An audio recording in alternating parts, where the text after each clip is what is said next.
आमचं स्मरण, आमची पूजा कधी करतोस? सकाळी एकदा केली की झालं. त्यानंतर दिवसातून किती वेळा नामस्मरण करता? सकाळी पूजा करायची, पण कशासाठी?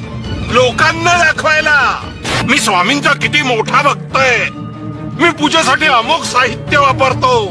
अरे कशाला? सच्च्या मनाने देवाची पूजा करा.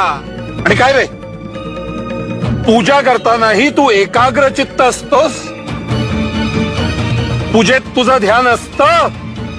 नाही, तुझ्या डोक्यात इतर विचार सुरू असतात. अरे अशी असते का पूजा? नुसत्या पोथ्या वाचून अध्यात्म येत नसतं, त्याच्यामध्ये लिहिलेलं आचरणात आणावं लागतं, आत्मसात करावं लागतं. कळलं?